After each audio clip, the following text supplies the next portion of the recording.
connaissez les Reels, les Shorts sur YouTube ou encore les vidéos TikTok. Mais bien avant l'arrivée de tout ça, un créateur de contenu français avait lui aussi eu l'idée de lancer une plateforme uniquement pour les vidéos verticales. Ensuite, l'Instagram Story est arrivé, mais c'était trop court. Du coup, on s'est dit, merde, faut qu'on invente un truc. Et on a fondé l'application Vertical qui a été lancée le 18 août 2017. Le youtubeur Sofiane a cofondé l'application Vertical App, un projet lancé en 2017 avec son associé Valentin Reverdy. Dans cette vidéo, on revient sur la genèse de l'application et je vous explique pourquoi ça n'a pas fonctionné. Salut les gens d'internet, j'espère que vous allez bien. Bienvenue dans Partenariat Rémunéré, l'émission qui décrypte l'actualité des créateurs de contenu, des marques et des réseaux sociaux. Aujourd'hui, en 2025, les vidéos verticales sont omniprésentes dans notre quotidien. Tous les réseaux sociaux s'y mettent. Snapchat, TikTok, Instagram, YouTube et même LinkedIn. Mais ça n'a pas toujours été le cas et en réalité c'est assez récent. Le format qu'on connaît tous, le format de base, c'est le format 16:9, donc horizontal, le format dans lequel vous regardez cette vidéo. Mais en 2017, le youtubeur Sofiane et son associé Valentin Reverdy ont voulu révolutionner le YouTube Game en imaginant leur propre application Vertical App qui permettait aux utilisateurs de regarder des vidéos exclusives avec le format 9/16, donc en vertical. Je pense que comme moi, il y a beaucoup de personnes qui ne connaissaient pas ce projet ou qui l'ont complètement oublié alors qu'à l'époque, ça avait fait quand même un petit peu de bruit dans les médias et sur les réseaux sociaux. C'est un de vos commentaires qui l'a mentionné sous une de nos vidéos. Alors je me suis dit que ça pourrait être une super idée qu'on revienne ensemble sur Vertical App pour que je puisse aussi vous expliquer pourquoi ça n'a pas fonctionné. On commence cette vidéo par le commencement et j'avais d'abord envie de vous parler de la vidéo verticale en elle-même. Je ne sais pas si vous vous souvenez de l'époque où en fait on n'utilisait pas du tout les vidéos 9/16 et qu'en fait à cette époque-là on regardait uniquement du contenu horizontal. Ça nous venait pas du tout à l'idée de faire des vidéos et de les publier sur les réseaux sociaux en format 9/16. Parce que oui, on a un peu l'impression que les vidéos 9/16 ont toujours fait partie de notre quotidien alors que pas du tout et pourtant le format il est pas nouveau, il existe depuis très très longtemps. Dans l'univers du cinéma, on n'utilise pas le format vertical parce que ce n'est pas la norme, les appareils professionnels ne sont pas conçus pour ce type de format et les logiciels de montage et donc les monteurs n'ont pas non plus l'habitude de travailler avec le 9/16. Donc on n'utilise pas trop le format vertical mais il existe. Je vous synthétise un peu cette partie-là parce que c'est pas vraiment le cœur du sujet, mais je trouve que c'est important quand même que vous ayez ça en tête parce que l'application de Sofiane elle avait vraiment pour objectif d'apporter un second souffle dans l'univers de l'audiovisuel. En 2015, Mary Meeker, une spécialiste américaine du capital risque, publie son rapport annuel sur les tendances d'Internet.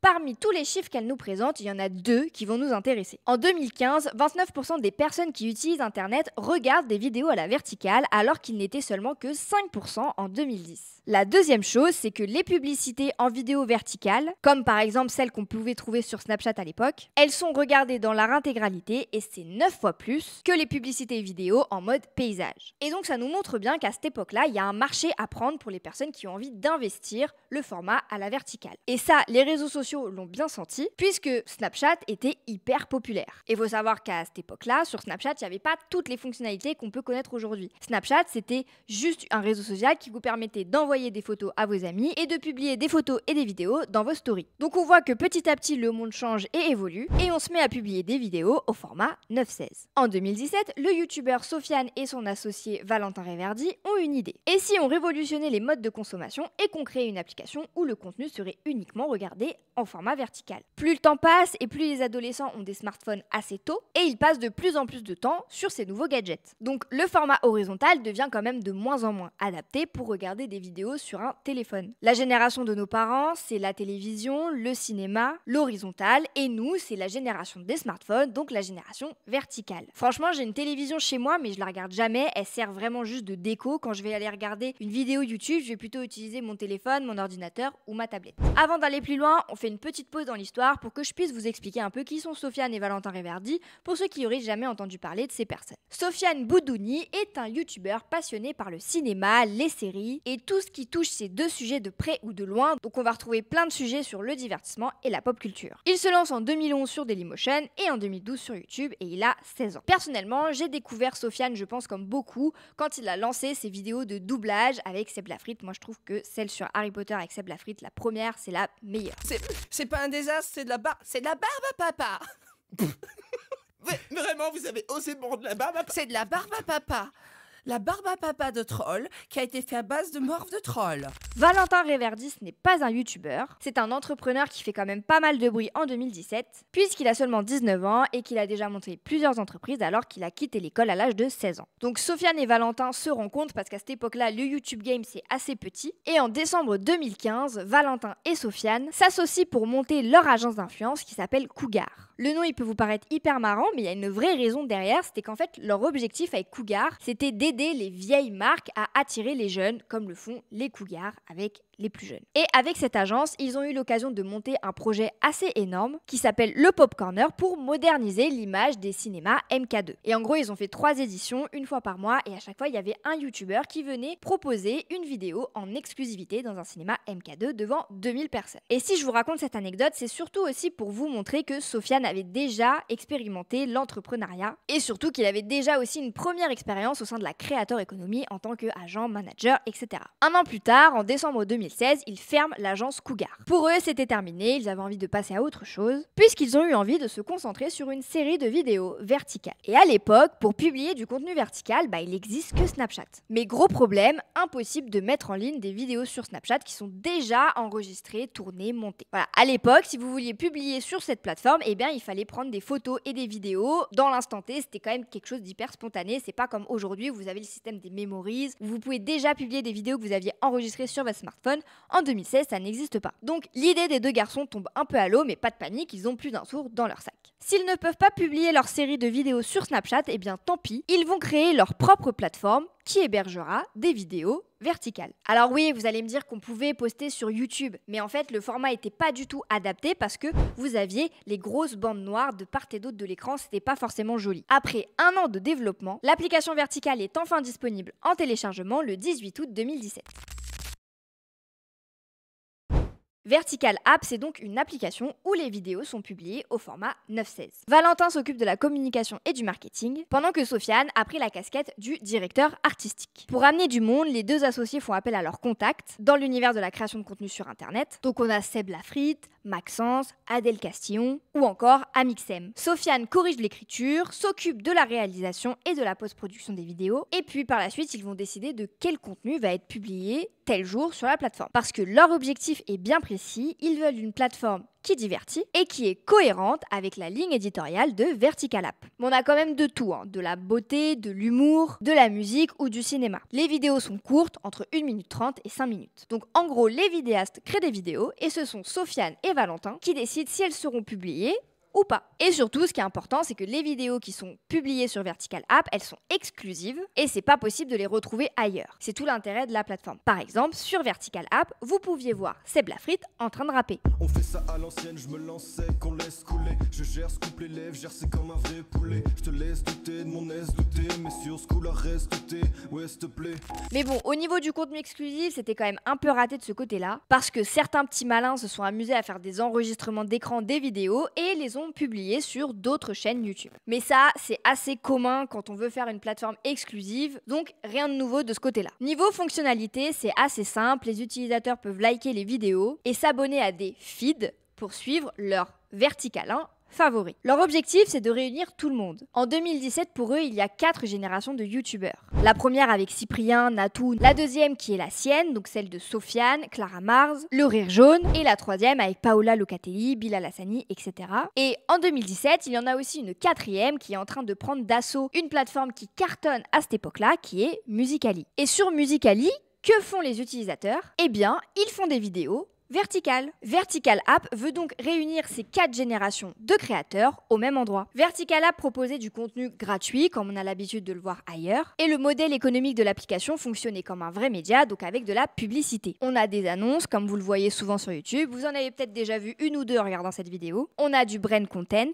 et ils proposent aux marques de créer des publicités spécialement conçues pour eux. Donc clairement, Sofiane et Valentin ne considèrent pas l'application comme un réseau social, mais plutôt comme un média. Fin août, il y a déjà déjà plus de 120 000 utilisateurs actifs sur la plateforme. L'équipe de Vertical App a une trentaine de salariés et 2 vidéos sont publiées tous les jours. Ici, ce qui est super intéressant, c'est comme je vous l'ai dit, ils n'ont pas eu envie de faire un réseau social, mais plutôt un média qui va fonctionner plutôt comme un rendez-vous quotidien, qui va permettre aux utilisateurs de regarder le même contenu et donc d'en parler tous ensemble. Mais ils vont pouvoir en parler que dans la vraie vie parce qu'au moment de son lancement, sur Vertical App, il n'y a pas la possibilité de commenter. Mais donc c'est là qu'on voit bien cette volonté de vouloir réunir plusieurs générations tous ensemble. J'ai lu pas mal d'articles sur le sujet parce qu'au moment du lancement de l'application, Sofiane et Valentin, ils ont un peu enchaîné les interviews et c'est normal pour faire la promotion du produit. Et ils disent que leur ambition, c'était surtout de créer une plateforme qui s'adresse plutôt aux millennials, donc la génération de Sofiane, qui a donc entre 22 et 36 ans au moment du lancement en 2017. Et franchement, niveau interview, presse, etc., ils mettent le paquet. Dès qu'ils peuvent présenter leur application quelque part, Sofiane et Valentin saisissent l'opportunité. En octobre 2017, il y a plus de 350 000 utilisateurs et les contenus cumulent 11 millions de vues en un mois. Sofiane et Valentin ont envie de proposer plein de choses. Ils veulent ajouter l'option de commenter les vidéos, de produire des séries, des documentaires, de traduire les contenus, de permettre à tout le monde de mettre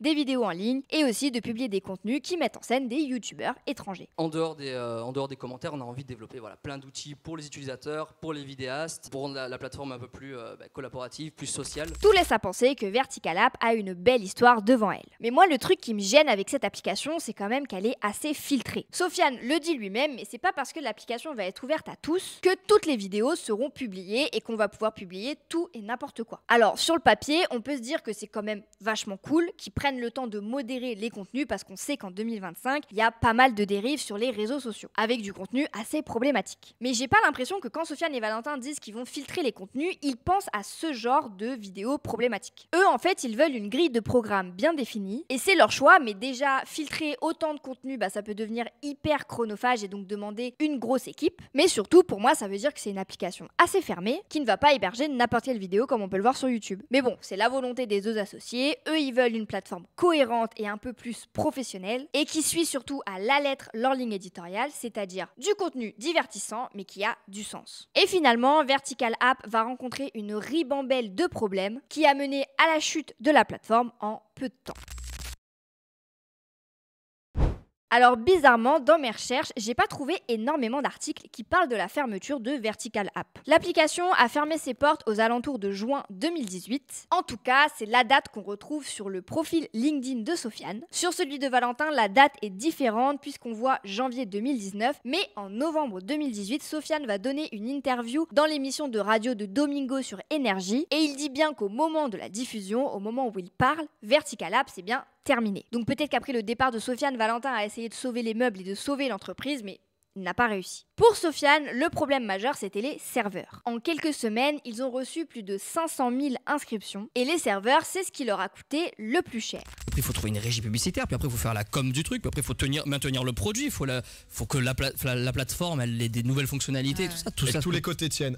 Et voilà, c'est ça. C'est infernal. Et il y a aussi eu une forte concurrence. Alors, Sofiane n'en parle pas directement, mais moi, je l'ai compris comme ça. C'est qu'en 2017-2018, les autres plateformes se sont mis à faire du vertical, qu'ils ont compris qu'il y avait un marché à investir. On a notamment eu l'arrivée des IGTV sur Instagram. L'application Blackpills a fait un carton. YouTube a aussi essayé de lancer des vidéos verticales. Et au vu de ce que coûte un projet de cette ampleur en France, c'était sûr que sans gros annonceurs, ça n'allait pas marcher. Et dans son interview avec Énergie, c'est vrai qu'il ne donne pas non plus énormément d'explications. Mais je suis tombée sur une autre interview, publiée sur la chaîne de Bastille sans MS en 2022, où Sofiane raconte un peu pourquoi l'aventure Vertical App s'est terminée. Alors que franchement, ils avaient mis le paquet et que les gens avaient l'air hyper excités à l'idée d'avoir une application qui leur permet de consommer du contenu exclusif à la verticale. Déjà, premier souci, l'équipe de développement est pas forcément très investie, donc Vertical App ne se développe pas aussi rapidement qu'ils l'auraient espéré, et donc ça traîne un petit peu. Ils ont aussi du mal à gérer les différents pôles, parce qu'il y avait de la communication, du marketing, du développement, de la production, et oui, ça fait beaucoup.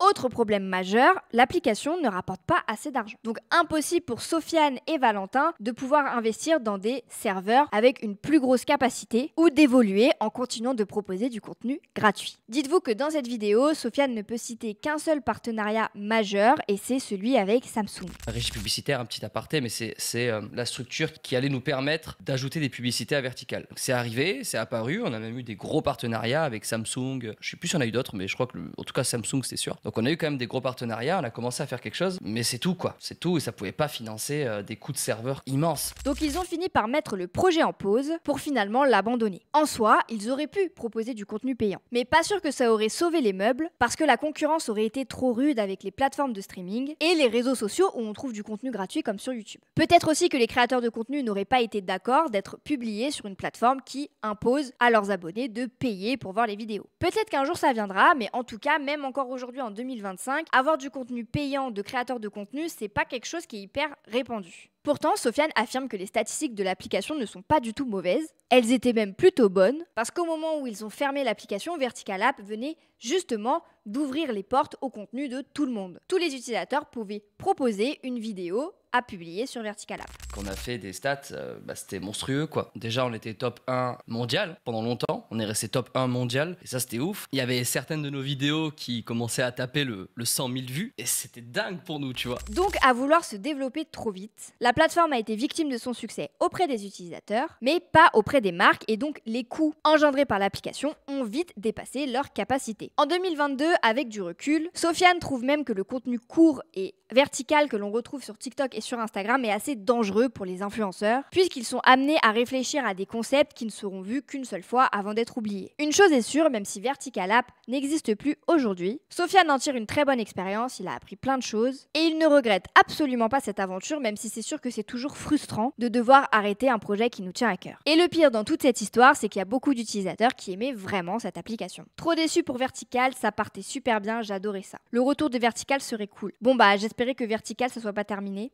Bon bah tant pis. D'autres expliquent que même si l'application était quand même sympa, elle avait du mal à tourner sur des téléphones un peu moins performants, et c'est normal puisque le problème doit être dû à la faible capacité des serveurs. Vertical qui tournait surtout sur les gros téléphones et ramait à mort sur les autres, ça a pas mal plombé l'appli aussi. Et je trouve que ce commentaire est plutôt intéressant, parce que oui, ça peut clairement être un gros facteur de l'abandon d'utilisation de la part de plusieurs utilisateurs, parce qu'en 2017, même si la plupart des millennials ont un smartphone, tout le monde ne peut pas se permettre d'avoir le dernier iPhone ou le dernier Samsung, et surtout que les téléphones de l'époque sont beaucoup moins puissants que ce qu'on peut voir aujourd'hui. Et si ça rame trop, on n'a plus trop envie d'utiliser l'application. C'est comme quand on a trop de pubs. De son côté, Valentin continue à faire plein de projets dans l'entrepreneuriat. D'ailleurs, c'est notamment lui qui a fondé l'application Unlocked, qui permet aux créateurs de mettre en ligne du contenu et de faire payer les personnes qui souhaitent le voir. Et Sofiane continue d'être un youtubeur super actif avec plus de 2 millions d'abonnés.